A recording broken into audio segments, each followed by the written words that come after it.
Assalamualaikum, wahai saudaraku. Jangan lupa tinggalkan sholawat di komentar agar hidup selalu berkah. Setelah wafatnya Khalifah Utsman bin Affan, dunia Islam dilanda fitnah besar. Ali bin Abi Thalib diangkat sebagai khalifah, namun digugat oleh Muawiyah bin Abu Sufyan yang menuntut balas atas kematian Utsman. Ketegangan memuncak dalam Perang Siffin. Sebuah pertempuran saudara sesama muslim yang berujung pada keputusan tahkim arbitras. Keputusan ini justru memperparah konflik dan menyebabkan perpecahan besar. Ali dibunuh, Muawiyah mengambil alih kekuasaan, dan umat Islam terpecah. Tragedi mencapai puncaknya di Karbala, ketika cucu Nabi, Husain bin Ali, dibantai bersama keluarganya oleh pasukan Yazid. Peristiwa ini meninggalkan luka abadi dan menjadi awal dari perpecahan antara Sunni, Syiah, dan Hawari. Sebelum lanjut, jangan lupa subscribe channel kami. Langit Makkah tampak cerah di pertengahan siang hari. Namun di dalam Ka'bah, bangunan suci yang menjadi pusat spiritual bangsa Arab, terjadi peristiwa yang akan dikenang dalam sejarah peradaban manusia. Seorang wanita bernama Fatimah binti Asad tengah menahan rasa sakit melahirkan. Ia bukan perempuan biasa. Ia adalah wanita salehah dari kaum Bani Hashim, istri dari Abu Thalib, kepala keluarga yang sangat dihormati di Makkah. Dikisahkan oleh sebagian ulama dan riwayat sejarah, Fatimah sedang tawaf saat rasa sakit melanda. Ia lalu berlindung ke dinding Ka'bah dan berdoa. Lalu secara ajaib, dinding Ka'bah terbuka dan ia masuk ke dalamnya. 3 hari kemudian, ia keluar dari sana dengan menggendong seorang bayi laki-laki yang kelak dikenal dunia sebagai Ali bin Abi Thalib. Sejak awal, Ali lahir dalam kemuliaan dan keajaiban. Ia tumbuh di rumah Abu Thalib, pamannya Nabi Muhammad, yang sejak muda sudah terbiasa hidup dalam kebaikan dan kejujuran.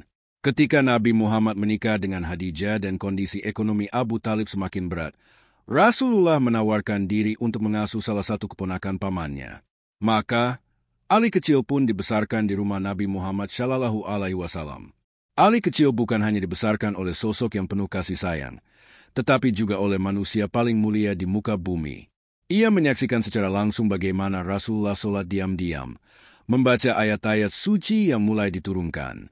Suatu malam, ketika Ali berusia sekitar 10 tahun, ia melihat Nabi dan Khadijah sujud dalam hening, hanya dengan satu tujuan, menyembah Tuhan yang satu. "Wahai paman," ujar Ali keesokan harinya, "apa yang engkau lakukan malam itu?" Rasulullah menjawab, "Aku menyembah Allah, Tuhan yang Esa, yang menciptakan langit dan bumi, dan aku diutus sebagai nabinya." Ali diam sesaat. Anak seusianya mungkin akan kebingungan, namun tidak dengan Ali. Matanya tajam, pikirannya dalam.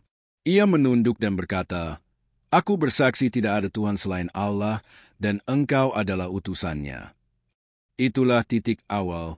Ali menjadi orang pertama dari kalangan anak-anak yang masuk Islam, tanpa ragu, tanpa takut, meski belum ada jaminan apapun. Baginya, kebenaran lebih terang dari matahari siang hari. Dakwah Rasulullah pada awalnya dilakukan secara sembunyi-sembunyi. Ali menjadi bagian dari lingkaran pertama Islam bersama Khadijah, Abu Bakar, Zaid bin Haritsah, dan segelintir lainnya. Suatu hari, ketika Rasulullah mengumpulkan Bani Hashim dan menyuruh mereka untuk menyembah Allah dan mengikuti ajarannya, Ali berdiri di depan mereka dan berkata, "Aku adalah penolongmu, ya Rasulullah." Mereka yang hadir tertawa, mengejek keberanian seorang anak kecil. Tapi Nabi Muhammad menatap Ali dengan penuh kebanggaan. Ia tahu, di balik tubuh mungil itu tersimpan kekuatan luar biasa.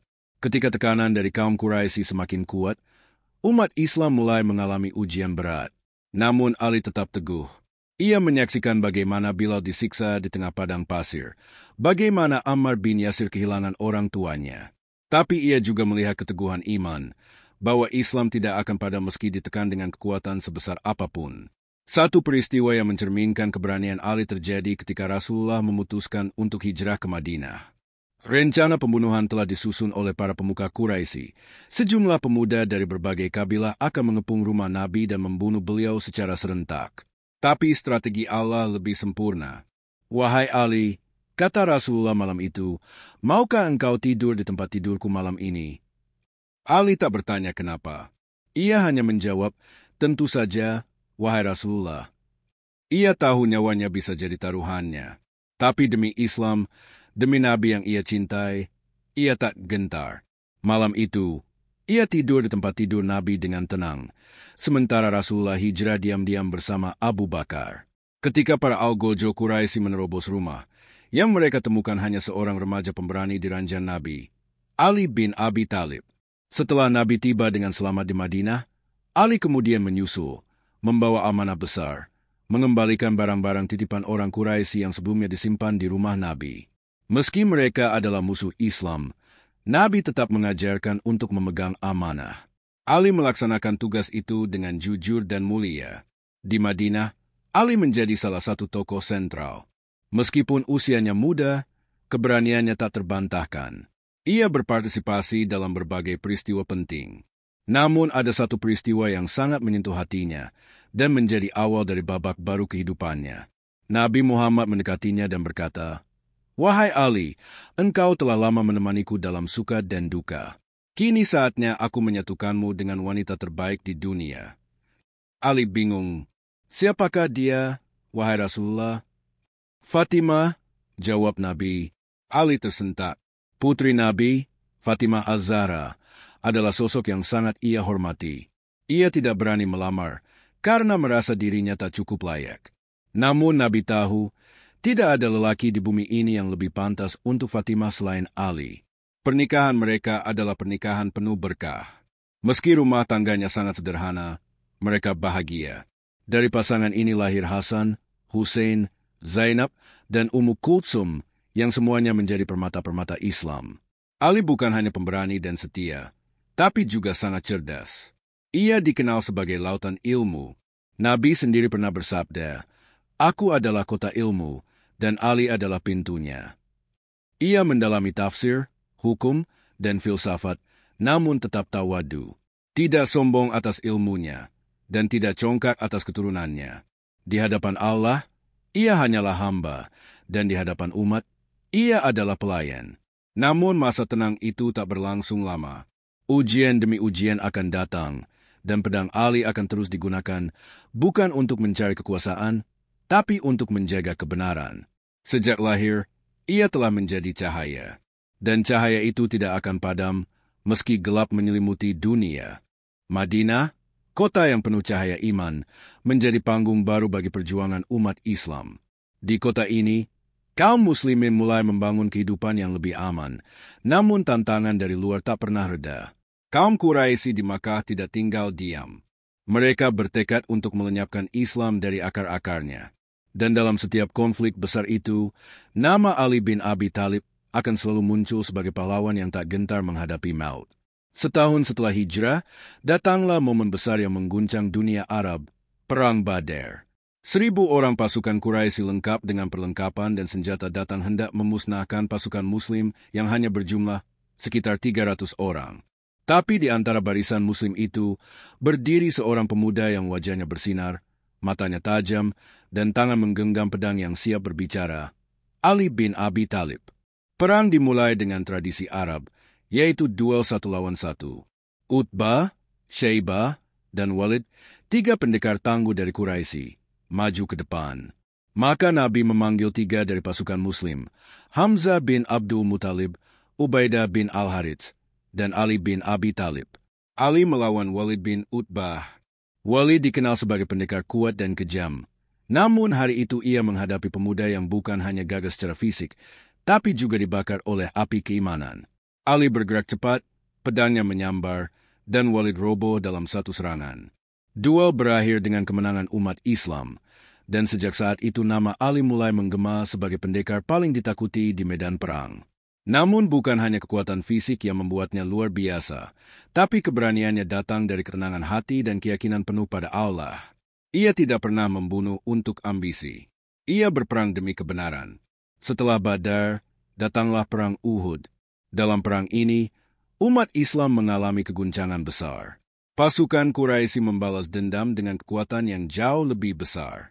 Pada awalnya kaum muslimin hampir menang, namun karena sebagian pemanah meninggalkan pos mereka untuk mengambil harta rampasan, pasukan Quraisy menyerang balik dari arah belakang. Dalam kekacauan itu, Banyak sahabat terpencar. Rasulullah sendiri terluka, dan sebagian orang menyangka beliau wafat. Tapi Ali bin Abi Thalib tetap bertahan. Ia berdiri di sekitar Rasulullah bersama para sahabat lain seperti Abu Dujana dan Talha bin Ubaidillah, menjaga nyawa Nabi dengan seluruh keberanian yang dimiliki. Ali bertempur habis-habisan. Tubuhnya penuh luka, namun ia tidak mundur. Ia tahu bahwa nyawa Nabi adalah nyawa umat, dan demi menjaga itu, Ali rela mengorbankan nyawanya sendiri. Ali tidak pernah memunggungi musuh. Kata Rasulullah suatu hari, "Ia adalah bagian dariku, dan aku bagian darinya." Setelah perang Uhud, datang pertempuran-pertempuran lain seperti perang Khandaq, Ahzab.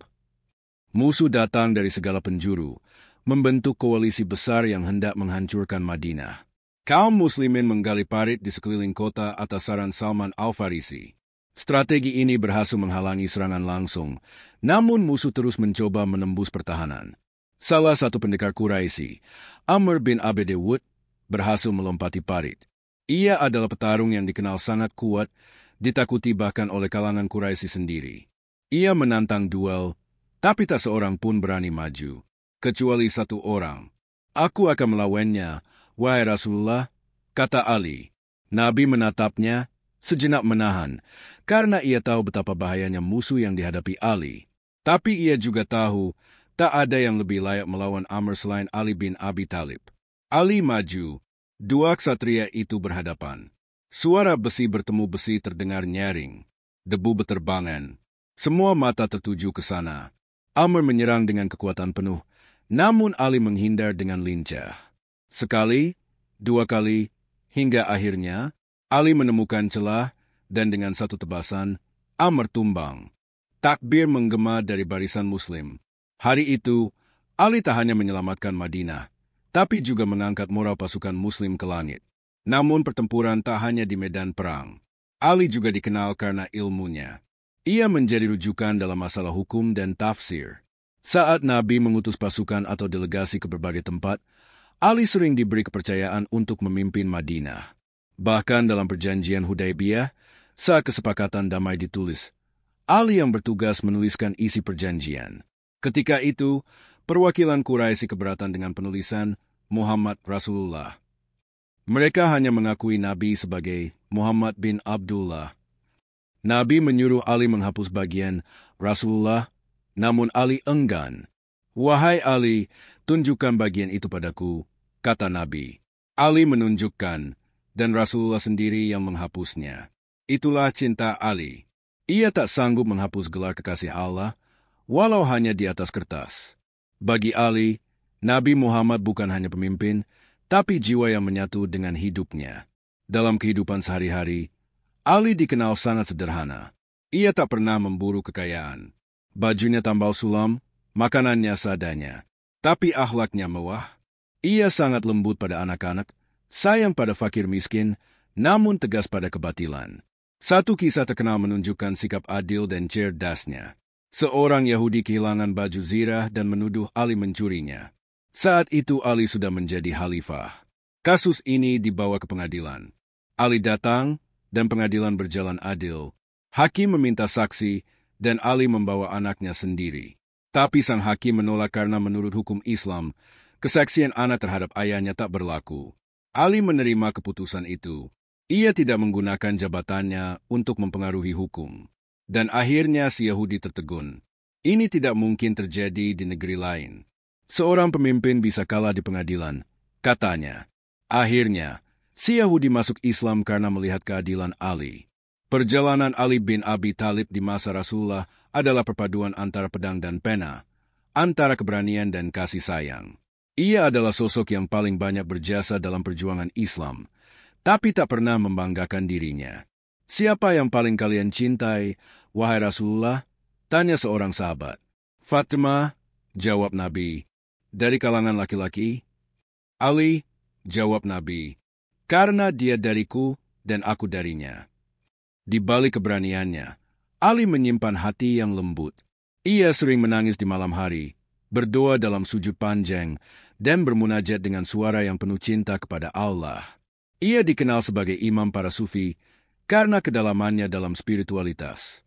Meski usianya masih muda, Umat Islam memandang Ali sebagai tiang kekuatan. Dan semua tahu, badai besar belum berlalu.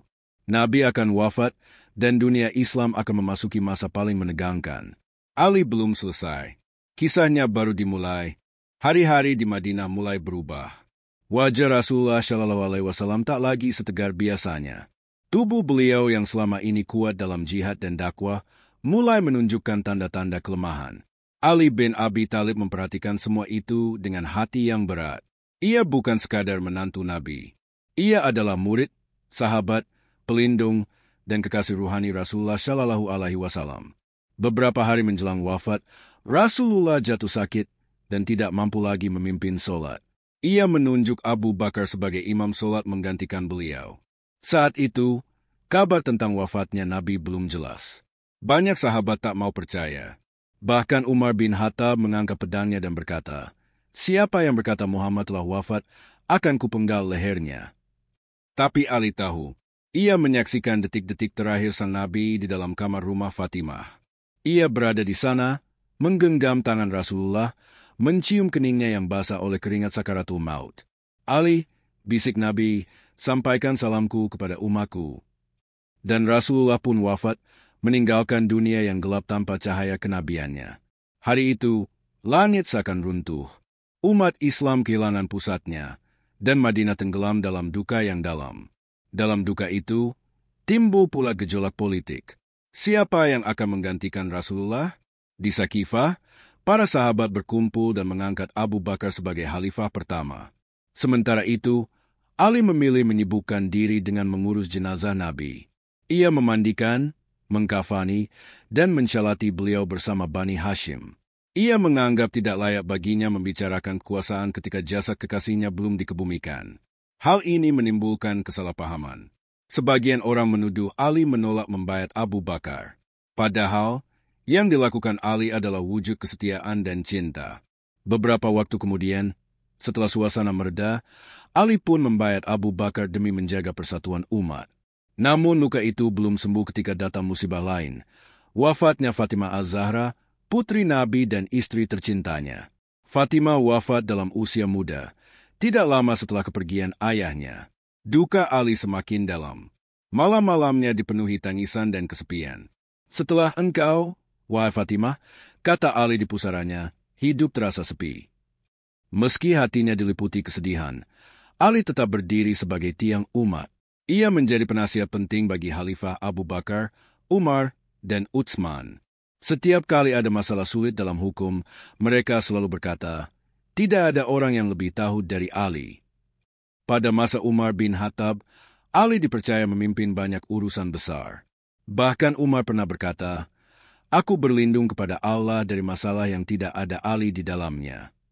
Ali tidak mengejar jabatan, tapi ia juga tidak lari dari tanggung jawab. Ia menulis hukum, membina masyarakat, dan mengajarkan ilmu. Ia mencetak generasi yang kelak menjadi para ulama besar Islam. Dialah tokoh yang pertama menyusun sistem ilmu nahu dan juga cikal bakal ilmu tafsir dan fikih. Namun ketegangan mulai meningkat pada masa pemerintahan Utsman bin Affan. Kekayaan mulai mengalir deras dari negeri-negeri taklukan, dan sebagian pejabat Utsman berasal dari Bani Umayyah yang menggunakan kekuasaan untuk memperkaya diri. Rakyat mulai resah. Beberapa kali Ali memperingatkan Utsman untuk bertindak tegas terhadap keluarganya, namun Utsman lebih memilih kesabaran. Akhirnya, pecahlah pemberontakan. Sejumlah orang dari Mesir dan Irak mengepung rumah Utsman.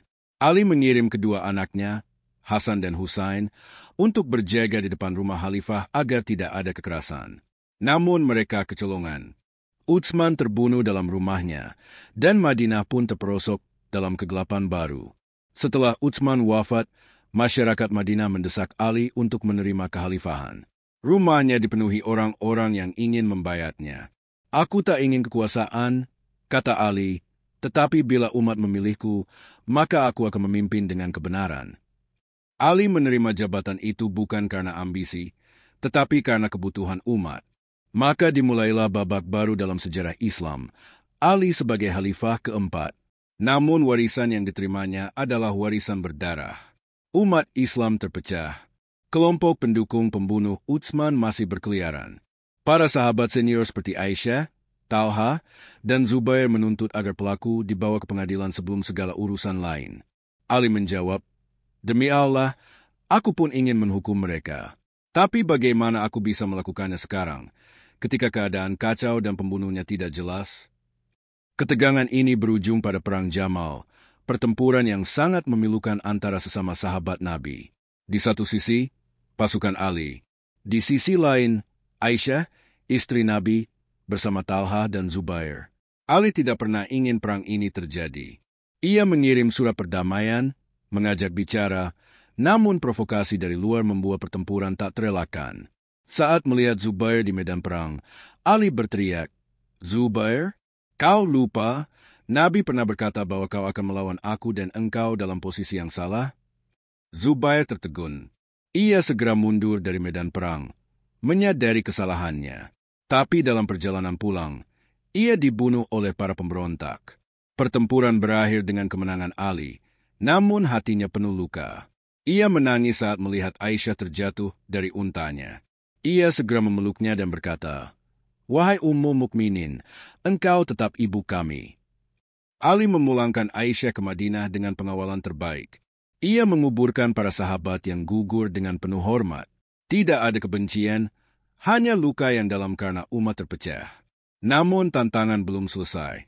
Muncul pemberontakan baru dari Gubernur Syam, Muawiyah bin Abu Sufyan, yang menolak membayar Ali sebelum para pembunuh Utsman dihukum. Terjadilah perang yang paling rumit dalam sejarah Islam, Perang Siffin. Dalam perang ini, kedua belah pihak memiliki argumen kuat dan niat baik. Namun politik telah membutakan banyak orang. Perang berlangsung sengit, hingga akhirnya saat Muawiyah hampir kalah, ia mengangkat mushaf Al-Quran di ujung tombak sebagai tanda ingin berdamai. Sebagian pasukan Ali, terutama dari kelompok Khawarij, memaksa untuk menerima perdamaian. Ali terpaksa setuju, namun kemudian Khawarij malah memberontak dan menganggap Ali telah menyimpang dari agama. Inilah puncak dari kesedihan Ali. Ia diimpit oleh dua sisi. Satu sisi menuntut darah dan kekuasaan, sisi lain mengkafirkan siapapun yang berbeda. Umat ini sudah menjadi seperti gelas yang pecah, ujar Ali, tak bisa kembali utuh seperti semula. Meski begitu, Ali tetap memimpin dengan keadilan.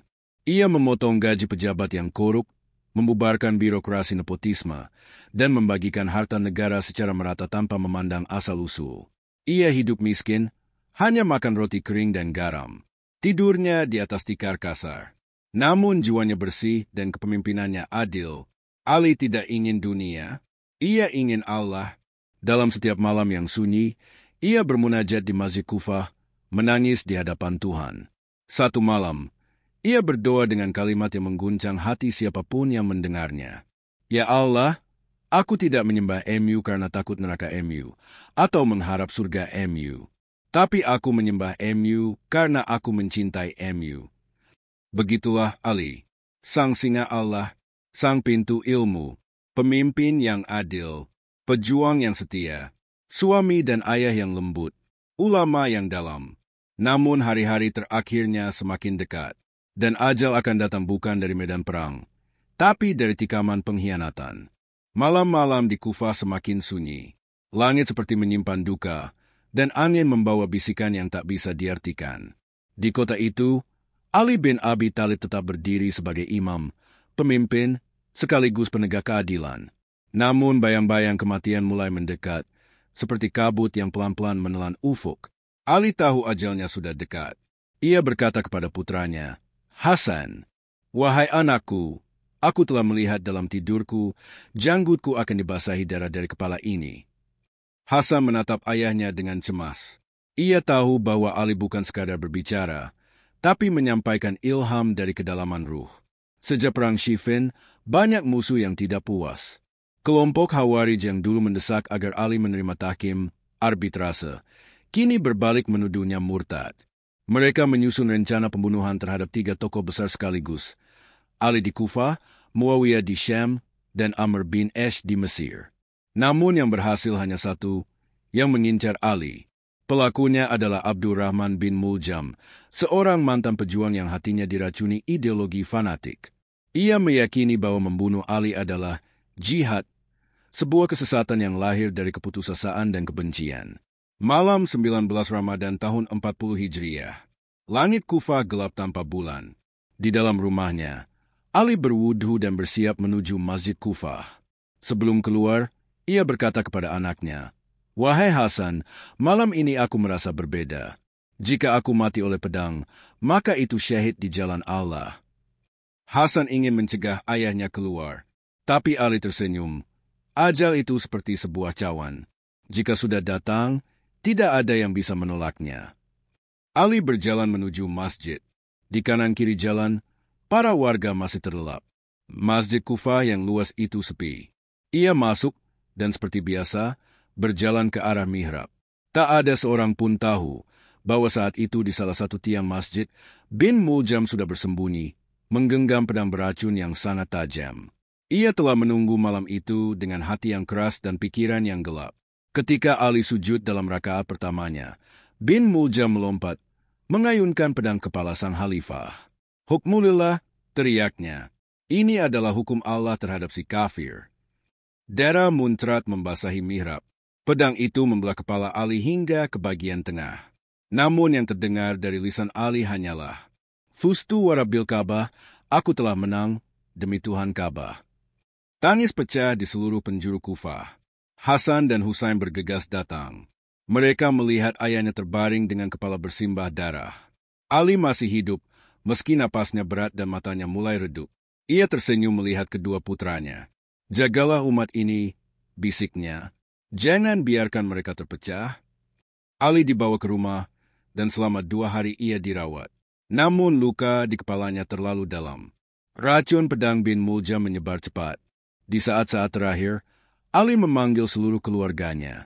"Hasan, engkau yang harus memimpin setelahku, tapi jangan tumpahkan darah demi kekuasaan. Islam tidak dibangun dari ambisi. Husain, engkau pembela kebenaran, tapi bersiaplah, sebab umat akan kembali menguji kesetiaanmu." Lalu ia berpesan kepada semua orang, "Aku wasiatkan kepada kalian agar bertakwa kepada Allah, jangan kalian tergoda oleh dunia. Peliharalah solat, jaga silaturahim, dan jangan tinggalkan Al-Quran. Bersatulah, karena perpecahan adalah kehancuran." Ketika azan subuh berkumandang pada tanggal 21 Ramadan, Ali menghembuskan napas terakhirnya. Ruhnya pergi, tapi namanya tetap hidup di hati setiap mukmin. Kematian Ali mengguncang dunia Islam. Tidak hanya karena ia adalah khalifah, tetapi karena ia adalah lambang kesucian, keberanian, dan kebijaksanaan. Umat menangis, para sahabat kehilangan panutan. Jenazah Ali dimakamkan secara diam-diam untuk menghindari penodaan dari pihak musuh. Makamnya disembunyikan dan baru ditemukan beberapa dekade kemudian di Najaf, yang kini menjadi tempat ziarah umat Muslim. Seusai kematian Ali, kekuasaan kembali bergolak. Hasan bin Ali diangkat menjadi khalifah oleh kaum muslimin di Irak, namun situasi terlalu genting. Muawiyah yang memimpin Syam menolak mengakui kekhalifahan Hasan, dan 2 pasukan hampir kembali bertempur. Namun Hasan, mewarisi kebijaksanaan ayahnya, memilih menghindari pertumpahan darah. Ia menyerahkan kekhalifahan kepada Muawiyah dengan syarat bahwa umat dipersatukan dan darah tidak lagi tertumpah. Langkah itu memecah opini. Sebagian memujinya karena menghindari perang, sebagian mencelanya karena menyerahkan hak keluarga Nabi. Tapi inilah jejak Ali yang hidup, keutamaan persatuan di atas ambisi pribadi. Ali bin Abi Thalib telah pergi, tapi peninggalannya abadi. Ia meninggalkan warisan keilmuan. Lebih dari 500 khutbah dan perkataannya dibukukan dalam kitab Najul Balaghah, koleksi sastra Arab paling indah setelah Al-Quran. Ia meninggalkan warisan keberanian. Tidak pernah lari dari medan jihad, selalu di barisan depan, bahkan saat nyawanya menjadi taruhan.